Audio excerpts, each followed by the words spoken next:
Hello everyone, recently I heard that strange sound from my Industry Pro during printing, and I found that the sound is coming from the filament extruder.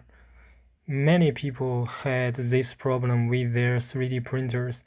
It is referred to as extruder clicking, popping, or skipping.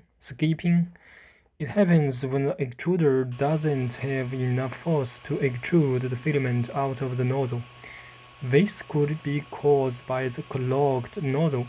In that case, you need to unclog your nozzle.